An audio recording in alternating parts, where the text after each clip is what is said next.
Captain Jake Morrison stood on the bridge of the UCS Aurora and watched the stars move past the ship's windows. He had been exploring space for 20 years, but he still loved seeing new places. Today felt different, though. His ship was flying through a part of space called the Veil Nebula, where few humans had ever gone before. "Captain, I'm getting strange readings on my screen," said Dr. Lisa Park from her science station. She was the ship's expert on alien life, and she looked worried. "There's something out there that doesn't make sense." Jake walked over to look. At her computer screen, numbers and colors danced across it, but he couldn't understand what they meant. "What kind of strange?" he asked. Lisa pointed at a green dot on her screen. "There's a planet out there, but it's not going around any star. It's just floating by itself in empty space, and it's giving off energy like it has power sources inside it." Commander Alex Turner, Jake's second in command, came over to listen. Alex had been a soldier before joining the exploration service, and he always thought about danger first. "Could it be a trap?" he asked. "Maybe some aliens put it there to catch ships like ours." "I don't think so," Lisa said. "The energy patterns are old, really old, like they've been running for thousands of years." Jake made his decision quickly. That's what good captains did. "Change course. Let's go take a look at this mystery planet." The Aurora turned toward the strange world. As they got closer, the planet looked dark and cold. No sun warmed it, so ice covered most of its surface. But Lisa's instruments showed that deep inside, something was making heat and power. "I'm seeing structures," said Sam Davis, the ship's engineer. He was looking at pictures from their cameras. Big ones, built into the rock under all that ice. Jake studied the images on the main screen. Lines and shapes that couldn't be natural ran through the planet like a huge underground city. "Any signs of life?" he asked. Lisa worked at her station for several minutes. "Yes," she said finally. "I'm reading life signs. Not many, but they're there. And Captain, these readings don't match any species we know." The crew looked at each other. Finding new alien life was always exciting, but also dangerous. They had met some friendly aliens in space, but others had tried to kill humans on sight. "Take us down," Jake ordered, "but keep the weapons ready, just in case." The Aurora landed on the ice near what looked like an entrance to the underground city. Jake put on his spacesuit along with Lisa, Alex, and Sam. The four of them left the ship and walked across the frozen ground to a large metal door built into the rock. "The door is huge," Alex said through his radio. "Whatever lives here is bigger than us." Lisa ran her scanner over the door. "The metal is not like anything I've seen before. It looks like it grew instead of being built." Sam found a panel next to the door covered in strange symbols. When he touched it, the symbols glowed with soft blue light. The massive door made a deep humming sound and slowly opened. Warm air flowed out from inside, melting the ice around their feet. The four humans looked at each other through their helmet visors. "Well," Jake said, "we came here to explore. Let's go see what's inside." They walked through the doorway into a tunnel that stretched far ahead of them. The walls glowed with the same blue light they had seen on the door panel. The tunnel was big enough for 10 people to walk side by side. "The air in here is breathable," Lisa reported, looking at her instruments. "But I suggest we keep our suits on until we know more." They walked for almost an hour through the glowing tunnel. Sometimes they passed other tunnels that went in different directions. Sometimes they saw windows that showed huge open spaces beyond, like underground valleys with their own sky made of light. Finally, they reached another door. This one opened by itself when they got close. Beyond it was a room so large they couldn't see the other side. And waiting for them in the room were the aliens. Jake had seen many strange creatures in his years of space travel. But these were unlike anything he had ever imagined. They stood almost 8 feet tall and looked like they were made of glass.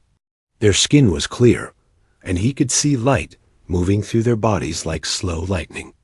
Each one had 4 arms that moved like dancers, and their heads were longer than human heads with large, dark eyes. There were maybe 30 of the glass-like beings in the room. They stood very still and watched the humans with those big dark eyes. None of them moved or made any sound. "Captain," Lisa whispered, "my scanner says they're definitely alive, but their biology is completely different from anything we've seen." One of the aliens stepped forward. It was older than the others, with more lines in its clear skin and a slower way of moving. It raised one of its 4 hands and touched a device on its chest. When it spoke, the words came out in perfect English. "Humans," the alien said in a voice like wind through glass. "We have watched your people for many years through the void between stars. We are the Zephyrians, and we are the last of our kind." Jake removed his helmet, and the others did the same. The air smelled clean and slightly sweet. "I'm Captain Jake Morrison of the human ship Aurora.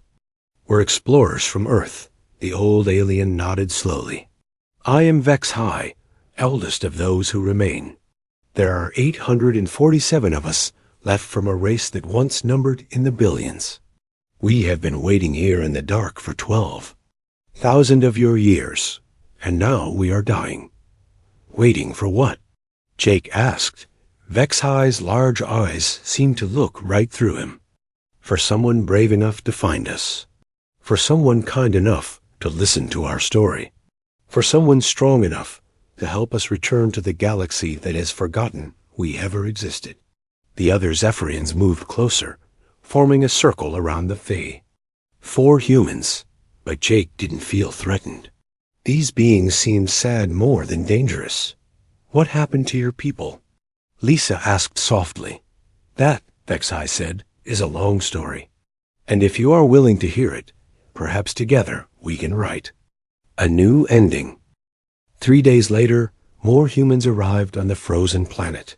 Captain Jake Morrison had sent a message back to Earth asking for experts to help study the Zephyrians and their incredible underground city. The new team included Dr. Ben Hayes, who studied old civilizations, and Maya Rodriguez, who was an expert at making different species able to talk to each other. The Zephyrians had given the humans a place to stay in their city.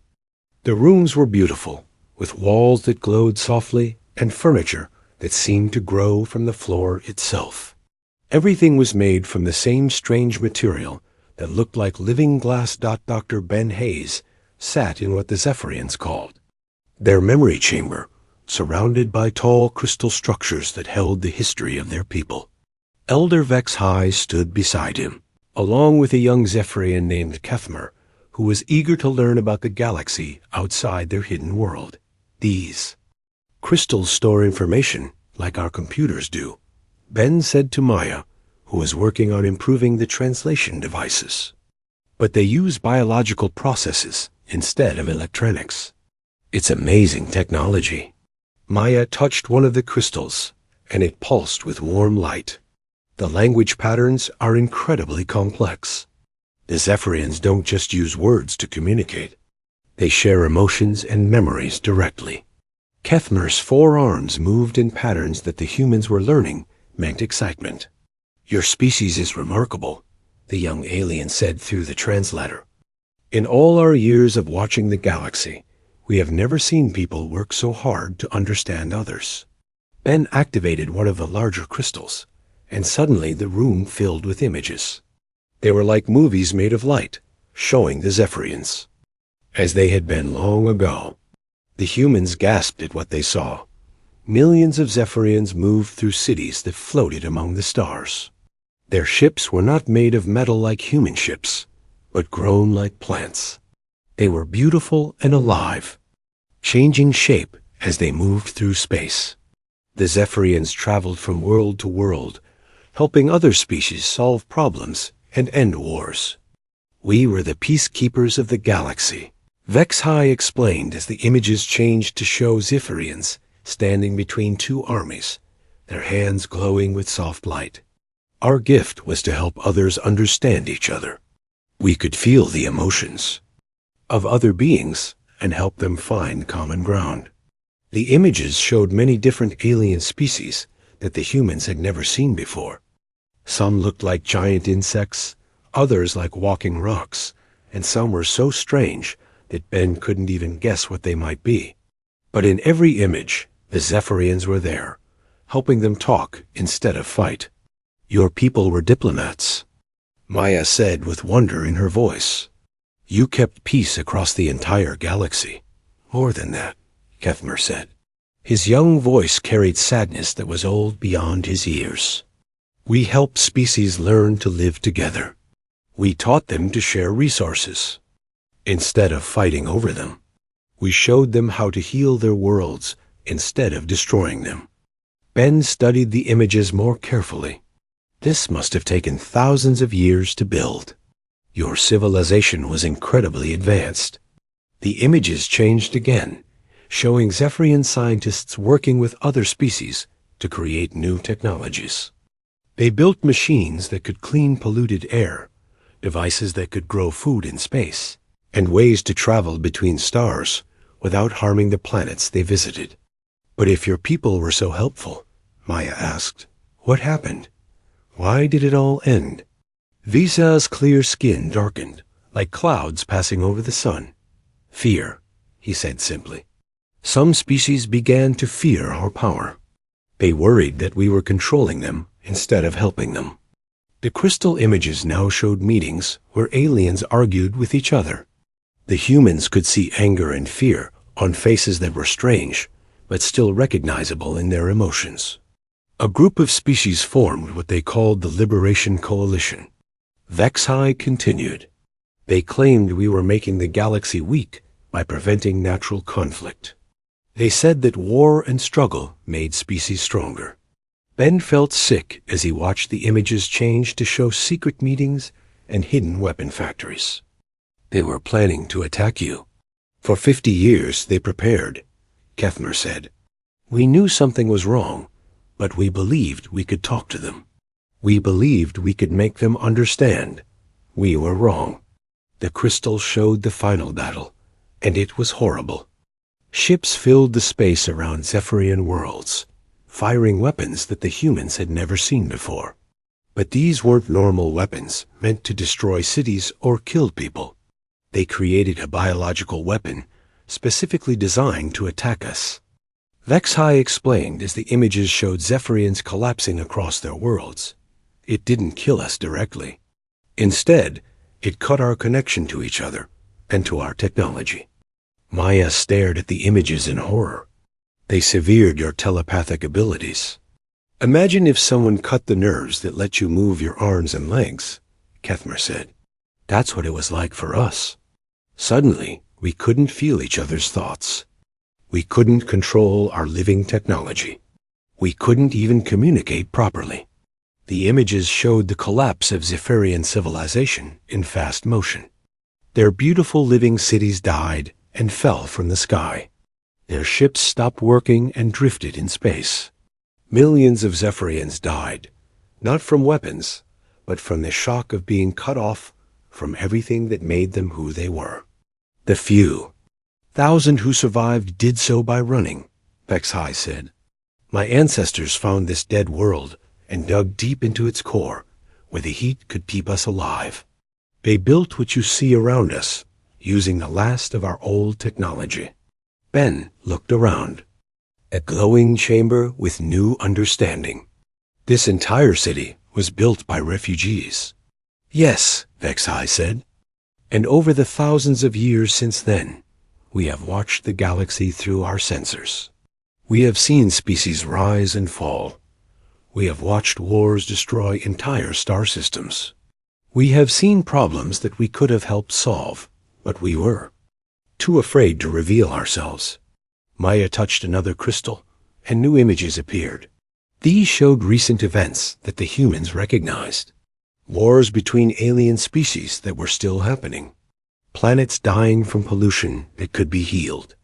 Conflicts over resources that could be shared. The Korthic Empire and the Stellar Federation, Ben said, recognizing the images. They've been fighting for decades. Millions have died. We could have helped them find peace, Kethmer said, his young voice full of regret. But we were afraid. What if the descendants of those who destroyed us were still out there? What if they came to finish what their ancestors started? Captain Morrison entered the chamber, having listened to the conversation through his communicator. You said you've been watching humanity too, he said to Vexai. What did you see? The elder Zephyrian's large eyes focused on Jake. We saw a young species that fought among themselves, but never stopped trying to be better. We saw humans who traveled to the stars not to conquer, but to explore.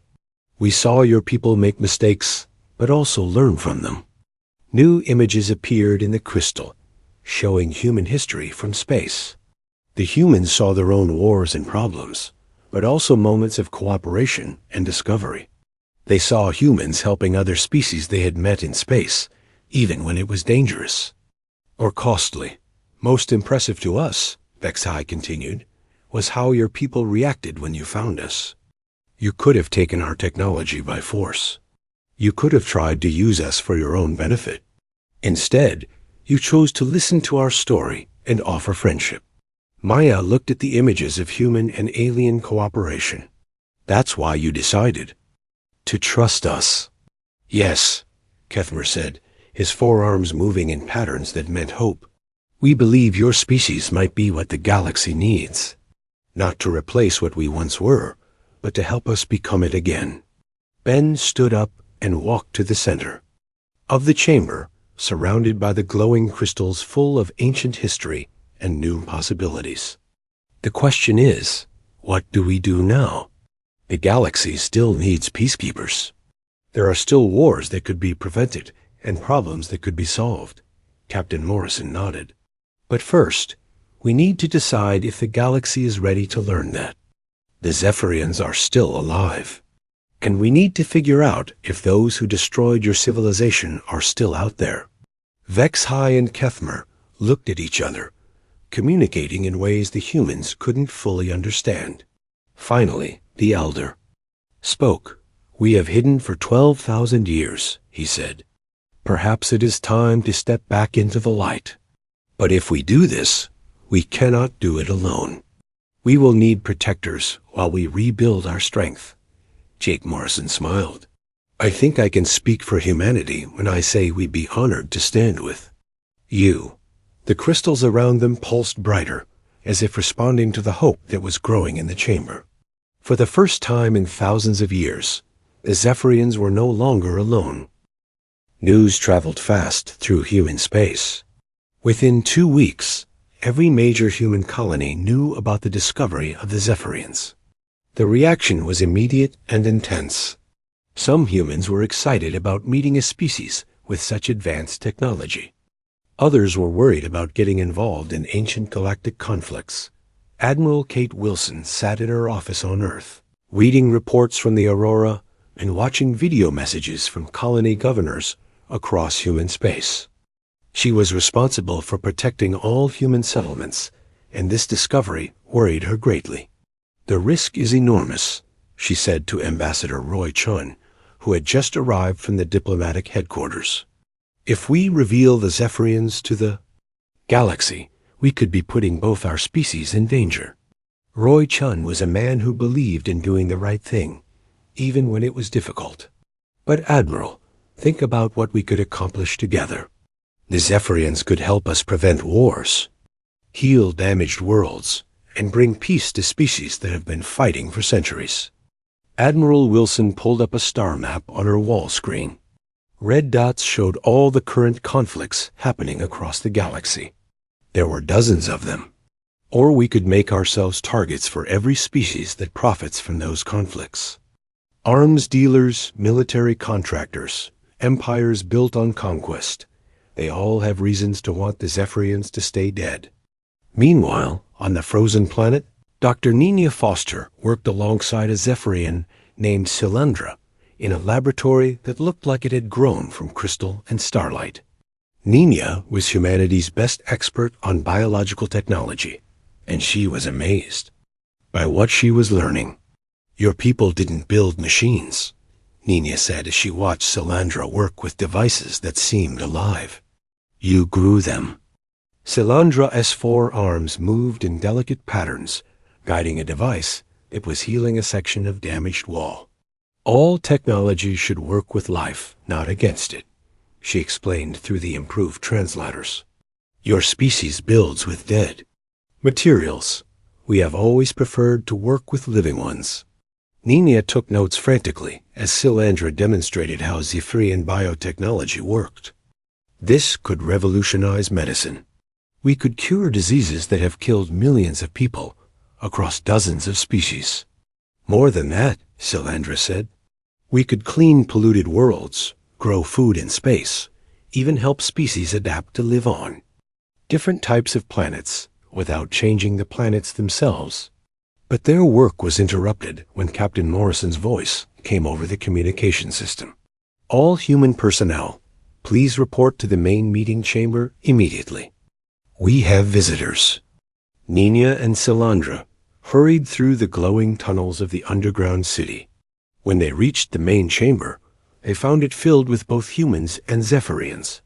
At the center stood Elder Vex-High, along with several other Zephyrian elders that Nina had never seen before.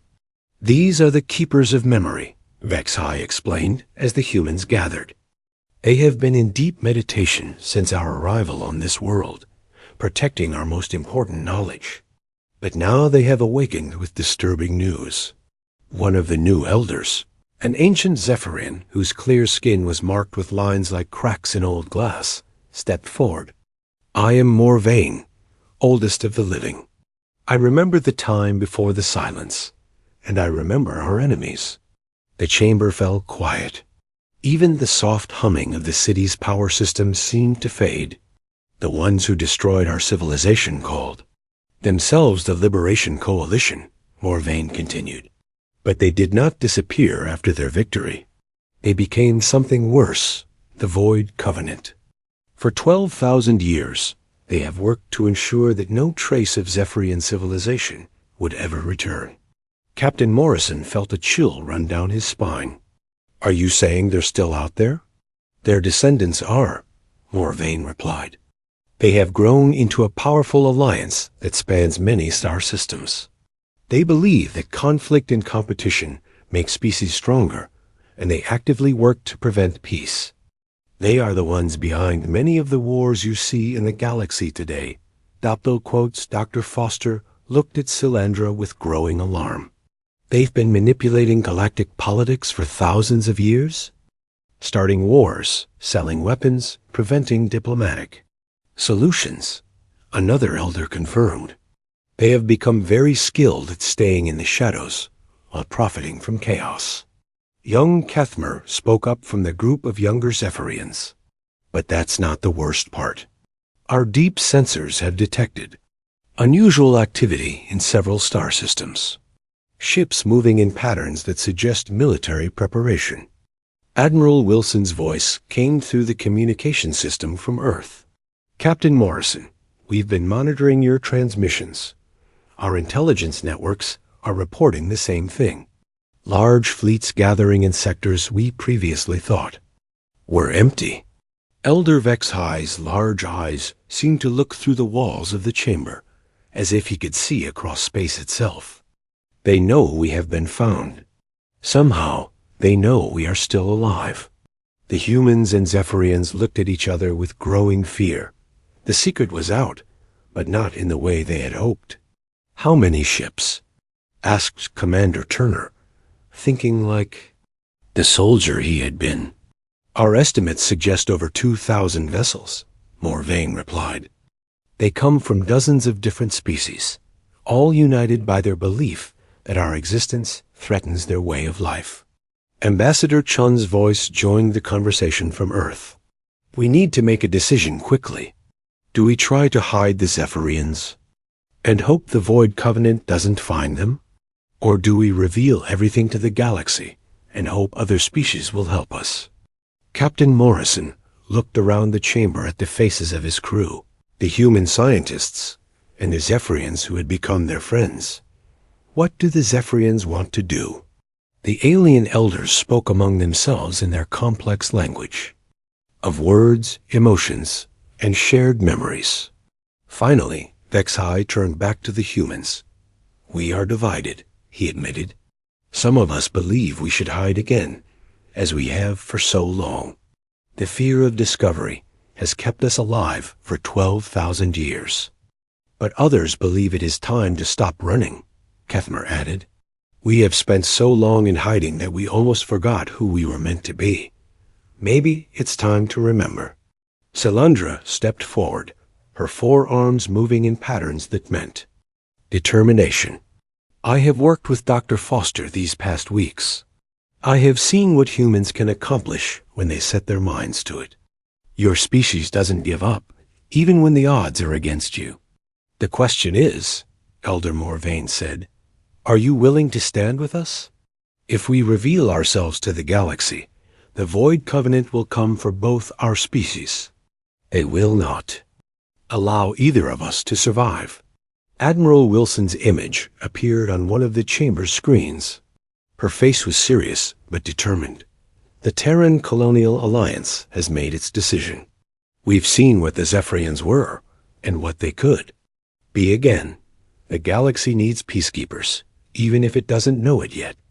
Besides," added Ambassador Chun, appearing on another screen, "it's too late to hide now. If the Void Covenant knows the Zephyrians are alive, hiding won't save them. It will just mean they die alone." Captain Morrison stood up and addressed both the humans and Zephyrians in the chamber. "Then we make our stand here. We broadcast the truth about what happened 12,000 years ago. We tell the galaxy about the Void Covenant and what they've been doing. And we hope that enough species care about peace to stand with us." Dr. Foster raised her hand. "There's something else we can do. Salandra and I have been working on adapting Zephyrian biotechnology for human use.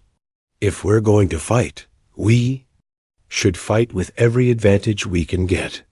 The old biotechnology network," Elder Morvain said suddenly, his ancient voice filled with hope. "If we could reactivate even part of it, we could communicate with hidden Zephyrian outposts across the galaxy. Some of our people might still be alive on forgotten worlds." Vexhai nodded slowly. "It would be dangerous. Turning on the network would announce our presence to everyone, including our enemies. But it would also announce our return," Kethmer said with excitement. "After 12,000 years of silence, the galaxy would hear the voice of the Zephyrians again." Captain Morrison looked at his crew, then at the Zephyrians who had become their allies. "Then let's make some noise. It's time the galaxy remembered what it lost and learned what it could gain." Admiral Wilson's face on the screen showed a mixture of fear and pride. "Captain, I'm authorizing the deployment of the entire Colonial Defense Fleet to your position. If we're doing this, we're doing it right." As if responding to their decision, the crystal walls of the chamber began to glow brighter. Deep beneath the frozen planet, ancient systems that had slept for millennia began to wake up. The Zephyrians were preparing to step out of the shadows, and humanity had chosen to stand beside them. The choice was made. Now came the hard part. The human fleet arrived at the frozen planet in waves over the next 10 days. Captain Julie Barnes commanded the lead squadron, her flagship surrounded by 200 of humanity's best warships. But as impressive as the human fleet looked, everyone knew it wouldn't be enough. General Marcus Stone stood in the command center that humans and Zephyrians had built together inside the underground city. The room mixed human technology with Zephyrian biotechnology, creating screens that grew from the walls and computers that responded to thought as well as touch. "Status report," General Stone said to the assembled officers. Our scouts report the Void Covenant fleet is 3 days away, replied Tech Officer Ryan Clark, his hands dancing over controls that pulsed with living light. 2047. Ships from at least 30 different species. Captain Morrison, who had been promoted to fleet coordination, studied the tactical display floating in the center of the room. Any response to our broadcasts? Mixed, said communications specialist Maya Rodriguez. Some species are condemning the Void Covenant after we revealed their history, but others are either too afraid to get involved or actively supporting them. Doctor. Nina Foster entered the command center with Silandra, both of them carrying what looked like living weapons that had been grown rather than built. The bioweapon integration is complete, Nina announced. We've managed to adapt Zephyrian biotechnology to work with human ship systems. Silandra's 4 arms moved in patterns that meant cautious optimism. Your species learns remarkably quickly. In just days, you have accomplished what took us centuries to develop. Ryan Clark examined one of the bioweapons with fascination. How do they work? Instead of firing projectiles or energy beams, they release guided organisms that can adapt to whatever defenses they encounter, Nina explained. The weapons learn and evolve during combat. More importantly, Silandra added, we've developed bioshields that can do the same thing. When enemy weapons hit them, the shields study the attack and adapt to resist it better. Elder Vexhai entered the command center, moving with the slow dignity of great age.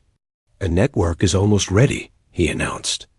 In a few hours, we will attempt to reactivate communication with any surviving Zephyrian outposts. What are the chances of success? General Stone asked. Unknown, Vexhai admitted. A network has been dormant for 12,000 years.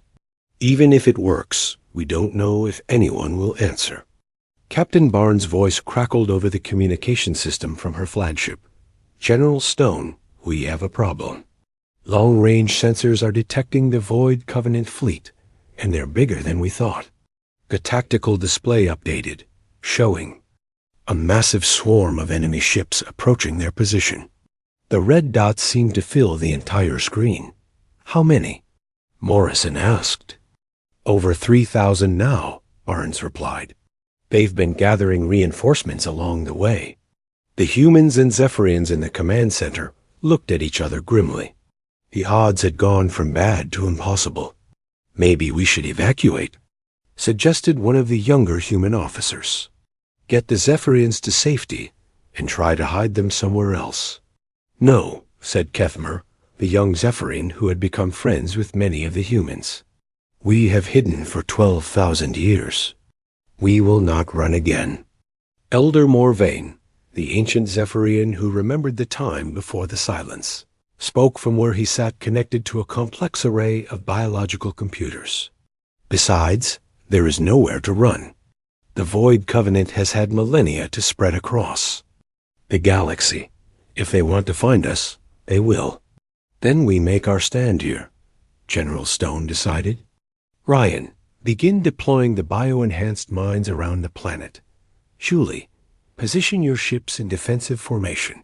We're going to show these ancient bullies what humanity is made of. The next 2 days passed in frantic preparation. Human engineers worked alongside Zephyrian biotechnicians to integrate alien technology into their ships. Weapons that had been purely mechanical were enhanced with living components that could think and adapt. Shields that had been simple energy barriers became complex biological systems that learned from each attack. Dr. Foster barely slept as she helped install bio-enhancement systems on ship after ship. The integration is holding, she reported. To General Stone. But we're working with technology we barely understand. There could be unexpected side effects. Worse than being destroyed by overwhelming enemy forces? Stone asked. Point taken, Nina replied. On the evening before the expected battle, Captain Morrison walked through the underground city with Vexhai. The Zephyrian had become more than an ally. He had become a friend. Are you afraid? Morrison asked. Vexhi's large eyes reflected the soft light of the city's walls. Yes, he admitted, but not of dying. I am afraid of failing again. 12,000 years ago, my people failed to prevent the destruction of peace in the galaxy. If we fail now, there may not be another chance. You didn't fail before, Morrison said firmly. You were betrayed by species you trusted. That's not the same thing. Your people could have chosen to stay out of this, Vexhi observed. You could have hidden our existence and avoided this conflict entirely. Why didn't you? Morrison thought about it for a moment. Because it wouldn't have been right. When you find someone who needs help, you help them. When you see bullies picking on the weak, you stand up to them. That's what humans do, even when it might get you killed. Especially then. The next morning, the Void Covenant fleet arrived. Commander Zarthik led the enemy forces from a massive warship that looked like it had been built from the bones of dead worlds. His species had evolved from predators, and they believed that only through constant conflict could civilizations grow strong. Humans, his voice boomed across space as his fleet took positions around the frozen planet. You harbor criminals against the natural order. Surrender the Zephyrians to us, and we will allow your species to continue existing. General Stone responded from the planet's surface. The only criminals here are the ones who destroyed a peaceful civilization out of fear and greed. We stand with the Zephyrians. Then you will die with them, Zarthik replied. The battle began with a massive barrage from the Void Covenant fleet. Thousands of weapons fired at once, turning space around the planet into a storm of deadly energy. But the human ships, enhanced with Zephyrian biotechnology, responded in ways their enemies didn't expect. The bioshields absorbed the first wave of attacks, studying the energy patterns and adapting to resist them. When the second wave came, the shields were ready. Attacks that should have destroyed human ships instead scattered harmlessly against barriers that had learned to counter them. Impossible, Zarthik snarled from his command ship. Increase firepower. But the human counterattack was even more surprising. Bio-enhanced weapons fired what looked like glowing seeds into space. The seeds grew into guided missiles that could change direction and adapt their warheads based on what they encountered. When Void Covenant ships tried to shoot them down, the missiles learned from the defensive fire and became harder to hit. Captain Barnes coordinated the human fleet with precision born of desperation. Focus fire on their command ships. If we can disrupt their coordination, we might have a chance. The battle raged for hours. Human ships used their smaller size and bio-enhanced systems to dart between the larger enemy vessels, striking quickly, and then disappearing before the enemy could respond effectively. The Zephyrian technology was making the difference, but there were still too many enemy ships. We're taking heavy losses, Ryan Clark reported from the Planetary Command Center. We've lost 43 ships, and the enemy is starting to adapt to our biotechnology. Just when it seemed like the human defense might collapse, Elder Morvain's voice echoed through the command center. The network is active. I'm receiving responses from across the galaxy. On the main display, points of light began appearing on the galactic map. Dozens of them, then hundreds. Zephyrian outposts, Vexhi said with wonder.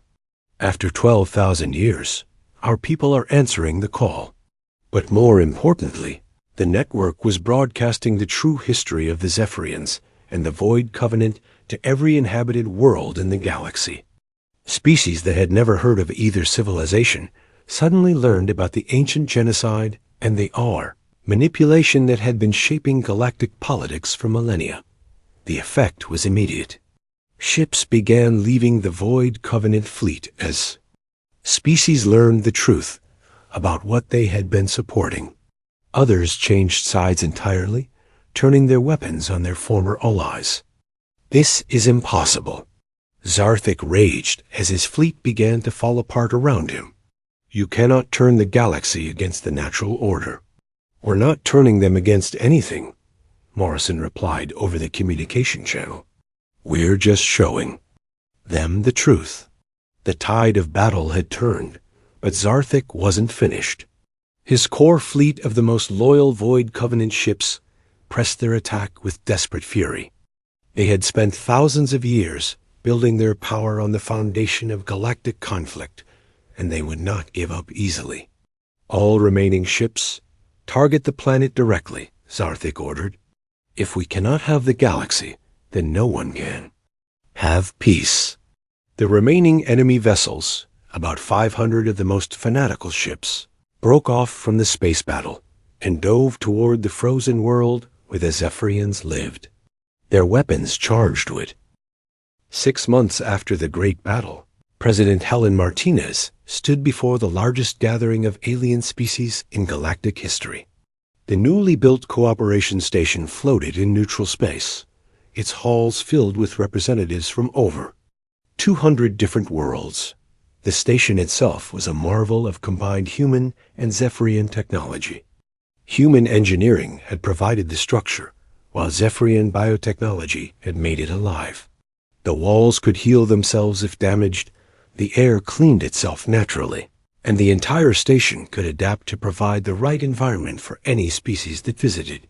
Today marks a new beginning, President Martinez said, her words translated into hundreds of languages by Zephyrian biotranslators that could understand not just words, but emotions and intentions.